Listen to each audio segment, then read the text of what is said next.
El texto primero del Éxodo, que es la lectura que escuchamos, Dios está llamando a la memoria a su pueblo, a nosotros. Es presente. Dice el Señor: soy el Señor tu Dios, que te saqué de la tierra de Egipto, de la casa de la esclavitud. ¿Cuántos hemos sido sacados de nuestras propias esclavitudes, nuestras pasiones, nuestras situaciones que cada uno manejamos en nuestra vida de desorden? Y Dios nos saca de ahí y nos recuerda hoy y llama a la memoria teológica e histórica de su pueblo, nosotros. Dice Él: no tendrás dioses fuera de mí, solamente soy tu Dios, soy tu Señor, un solo Señor. No hagan imágenes que a mí me representen. O sea, ¿qué es la idolatría? No la imagen, ahí está Jesús en la cruz, una imagen, es una representación santa, sagrada. Es cuando coloco otra imagen, un hombre, cualquier imagen, y lo suplanto a Dios. Ese es mi Dios, se llama idolatría.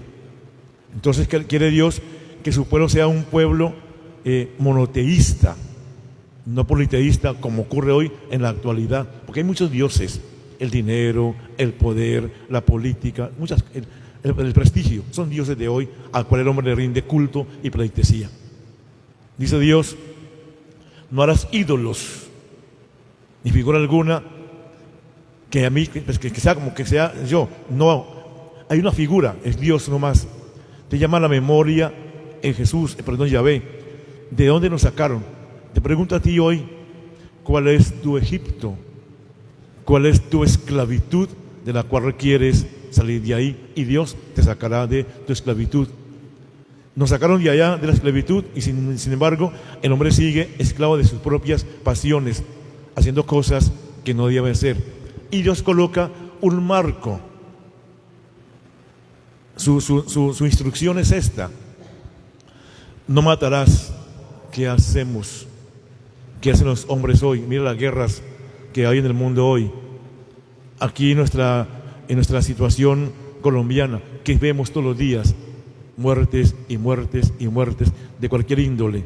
Y dice Él: no matarás. Y el pueblo sigue en desobediencia.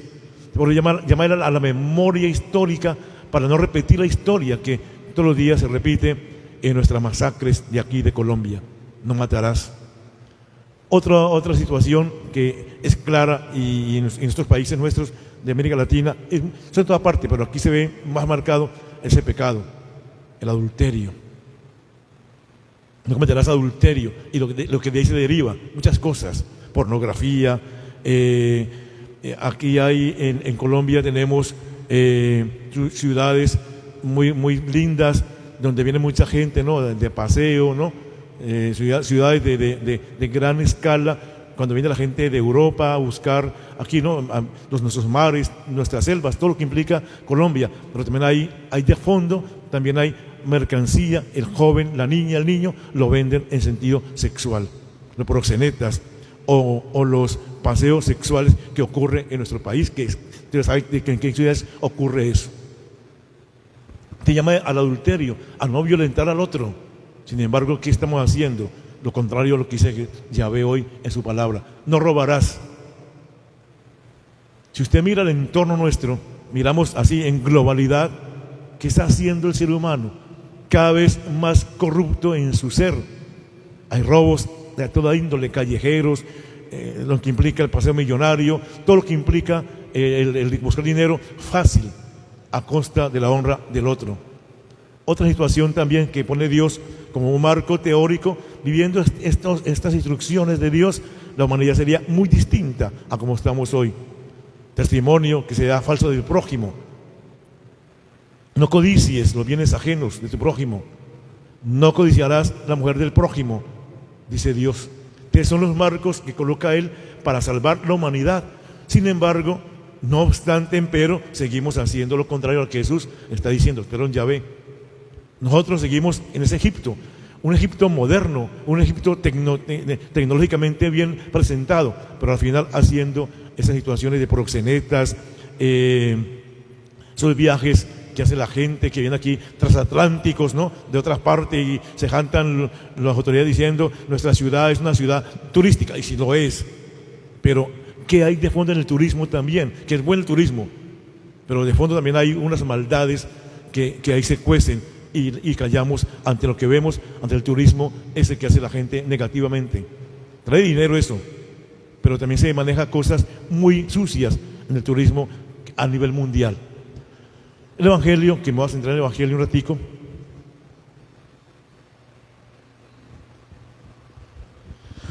El narrador, que es San Juan, o la escuela joánica, describe su reacción, la de Jesús, de manera muy gráfica. Con un látigo saca del recinto sagrado a los animales, vuelca las mesas de los cambistas, echando por tierra sus monedas, y grita: no convirtáis en un mercado la casa de mi Padre. Jesús se siente como un extraño en aquel lugar. Lo que ve en sus ojos nada tiene que ver con el verdadero culto al Padre. Y de aquí diferenciar templo, negocio, templo, casa. Cosas muy distintas. Quiere Dios que el templo sea la casa de adoración, como y nuestras parroquias católicas. Centro de culto a Dios, donde aquí a Dios se le adora en espíritu y en verdad. No quiere que su casa se convierta en un templo de mercadeo, de ganancias sórdidas. Quiere Dios que el templo sea la casa de Dios, donde hay acogida, donde hay oración, donde hay amor, donde hay instrucción y formación para el pueblo suyo, el de Dios, nosotros.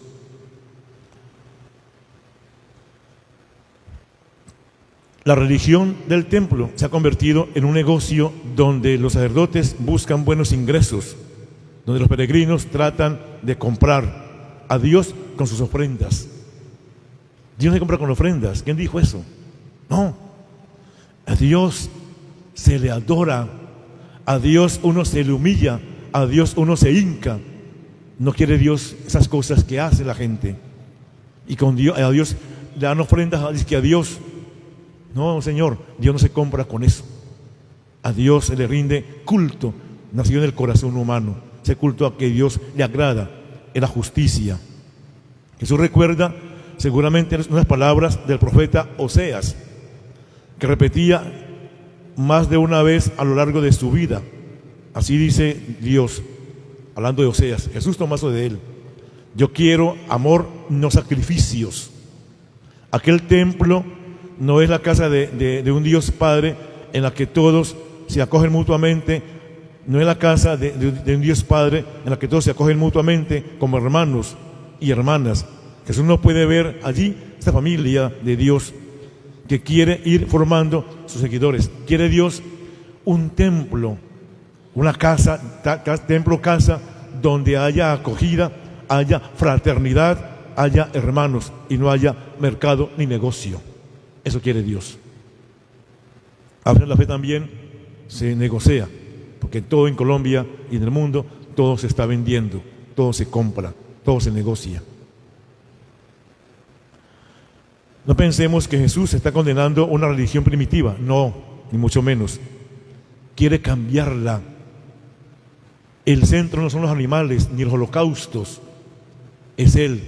Cuando vuelca las mesas está diciendo: voy a cambiar la historia de las religiones. No es con animales cabríos, ni con holocaustos, ni con palomas. Es conmigo el culto, con Dios, con Cristo, Cordero Inmaculado, que Él derramará su sangre, como los corderos de aquella época. Pero no es con corderos como se compra y se alaba a Dios. Dios se siente agradado cuando hacemos la vida fraterna, cuando caminamos juntos como comunidad de hermanos, como pueblo de Dios. Sacrificamos el tiempo para adorarlo a Él, para amarlo a Él. Su crítica es más profunda. Dios no puede ser el protector y encubridor de una religión tejida de intereses egoístas. Dios es un Padre al que solo se da culto trabajando por una comunidad más humana, solidaria y fraterna. Miren cómo estamos hoy. A todo nivel, a nivel mundial, ¿cómo estamos? Dios está en un segundo plano. Lo que importa es el negocio, el bienestar, el comprar, el vender, el ganar, el prestigio, el aplauso. Lo que importa es eso hoy para mucha gente. Dios cada vez en segundo plano. Casi sin darnos cuenta, todos nos podemos convertir en verdaderos cambistas que no saben vivir sino buscando su propio interés. Estamos convirtiendo el mundo en un gran mercado donde todo se compra y se vende. Corremos el riesgo de vivir incluso la relación con Dios de una manera mercantil. Hermanos, es grave el momento. Hemos de hacer de nuestras comunidades cristianas un espacio donde todos nos podemos sentir en la casa del Padre, que hay un Padre, Dios, que nos acoge, una casa acogedora y cálida donde a nadie se le cierran las puertas. Las parroquias nuestras, puertas abiertas para todos, aquí caben todos, donde a nadie se le excluye ni se discrimina. Una casa donde aprendemos a escuchar el sufrimiento de los hijos más desvalidos de Dios y no solo nuestro propio interés. Una casa donde podemos invocar a Dios como Padre porque nos sentimos sus hijos e hijas y buscamos vivir como hermanos y hermanas. La iglesia es eso, una iglesia de pecadores, pero de hermanos. Hay que intentar cambiar las situaciones nuestras hoy tan inhumanas, ser más humanos, cristianizados.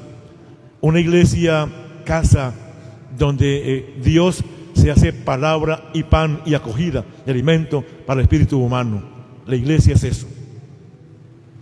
Su gesto, el de Jesús, ponía en cuestión el sistema económico y político y religioso de aquella época. Y dice, esta casa es lugar santo, no lo profanen. Hermanos, aquello era un mercado.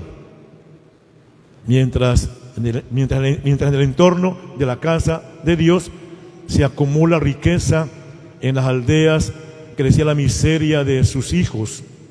No, Dios no legitima jamás una religión como aquella. El Dios de los pobres no podía reinar en aquel templo. Con la llegada de su reinado, perdía su razón de ser. O sea, aquella situación ya no existe, no puede existir, porque hay que cambiar el negocio por la oración, por la contemplación a Jesús el Señor. Cuando Jesús entra en el templo de Jerusalén, no encuentra gentes que buscan a Dios, sino comercio religioso.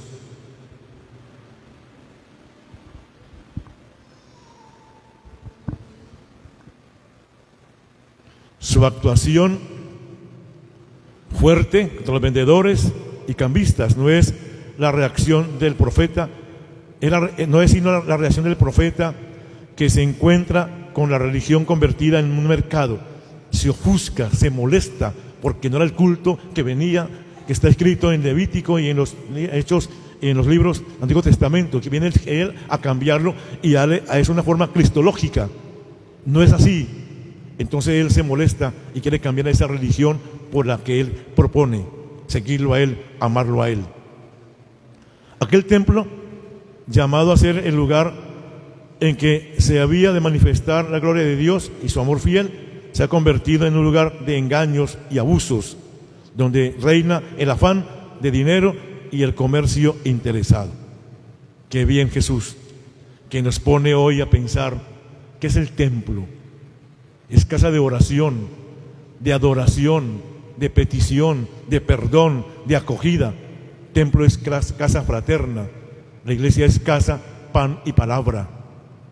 Es cierto que nuestra vida solo es posible desde el intercambio y el mutuo servicio. Claro que sí.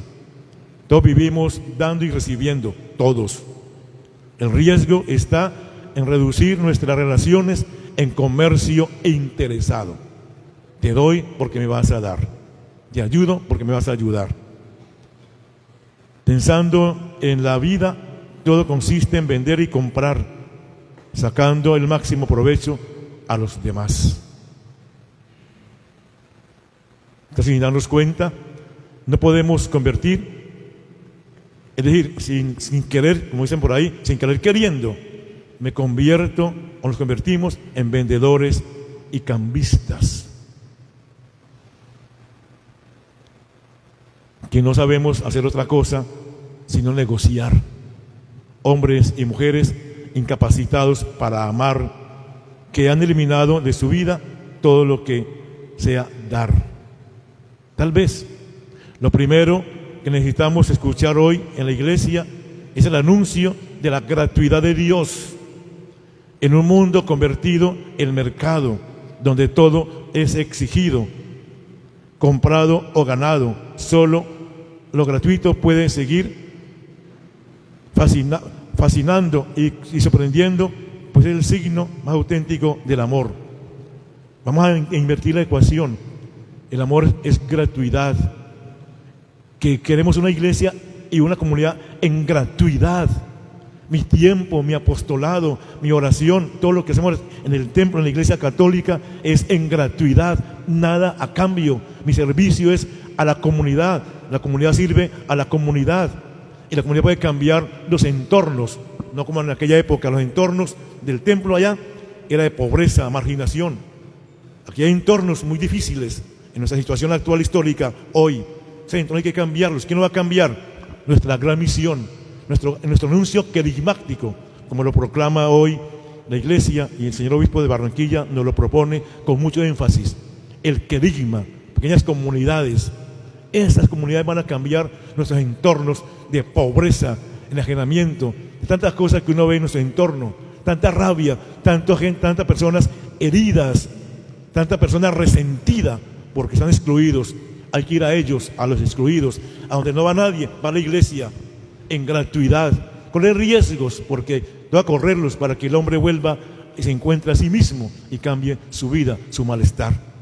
En nuestro medio encontramos personas resentidas porque no son amadas. Los creyentes hemos de estar más atentos a no desfigurar a un Dios que es amor gratuito, haciéndolo a nuestra medida, tan triste, egoísta y pequeño como nuestras vidas mercantilizadas. Todo en la vida, hablo globalmente, es un mercado. Yo voy porque me van a dar. Si no me dan a dar, yo no voy. Quien conoce la sensación de la gracia y la ha experimentado alguna vez el amor sorprendente de Dios, se siente invitado a irradiar su gratuidad, y probablemente es quien mejor puede introducir algo bueno y nuevo en esta sociedad donde tantas personas mueren de soledad, aburrimiento y de falta de amor. Hoy el mundo está enfermo en sentido enfermedad mental. Muchos enfermos, hay gente iracunda, todo les molesta, nada les gusta. Dios mío, tanta cosa en este mundo hoy, y hay una enfermedad mental que es el enemigo hoy del ser humano, la enfermedad mental. Vivimos iracundos, con rabia, con celos, señalando, criticando. Hoy horrible. ¿Dónde está tu Dios? Allí, en el templo, casa templo, no casa negocio. Allí se busca a Dios.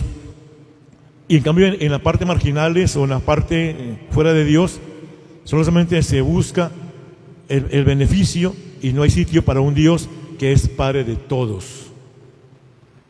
Cuando Jesús llega a Jerusalén, no encuentra gente que busca a Dios, sino comercio. El mismo templo se ha convertido en un gran mercado. La religión sigue funcionando, pero nadie escucha a Dios. Su voz queda silenciada por el ruido del dinero. Lo único que interesa es el propio beneficio. Jesús también actúa tomando una profecía de Isaías. La actuación de Jesús recuerda las terribles condenas pronunciadas en el pasado por el profeta de Israel. Solo citaré las palabras que Isaías pone en labios de Dios. Esto dice Isaías. Escuchen, Isaías, hablando del pueblo, del culto del pueblo, de aquel pueblo que sea un culto mal hecho. Dice Isaías, y le pone en boca de Dios: estoy harto de holocaustos. No traigáis más dones vacíos, ni incienso execrable. Yo detesto vuestras solemnidades y fiestas. Se me han vuelto una carga que no soporto. Cuando extendéis las manos, cierro los ojos. Aunque multipliquéis las plegarias, no escucharé. Vuestras manos están llenas de sangre. Lavaos, apartad de mi vista vuestras maldades y malas acciones. Cesad de obrar el mal, aprended a obrar el bien, buscad la justicia, levantad al oprimido, defended al huérfano, proteged a la viuda. Entonces venid. Isaías 1:11-18. Isaías 1:11-18. ¿Se dan cuenta cómo está Dios de bravo? Está enojado Dios, porque ve al hombre en un culto distinto. A mí, es decir, alguna crítica quizás de mi ignorancia. Usted va, ¿cierto?, a algún lugar, ¿no es cierto?, cuando van a sacar el dinero, ¿no?, del banco, ¿no?, del banco o de un centro comercial, van a sacar el dinero, van, ¿no?, sacar de valores, y van hombres armados cuidando un dinero. Ahí si usted hace un movimiento feo, te dan un tiro, te matan. Y el ser humano vale menos que el dinero. Al dinero le ponen guardaespaldas y lo cuidan, cámaras y camaritas, un montón de cosas, válido, seguro que sí. Y uno desprotegido. ¿Se dan cuenta de esa ambivalencia que tenemos?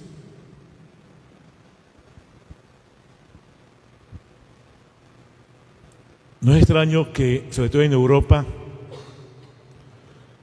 los mercaderes de Europa, se habla hoy de crisis de Dios. Allí donde se busca la propia ventaja o ganancia sin tener en cuenta a los necesitados, no hay sitio para el verdadero Dios. Amén. Espero que piensen esto que les he dicho, que lo pensemos. Para pensar lo de hoy, que el culto sea dirigido a Dios como debe ser, con el espacio, con el tiempo necesario,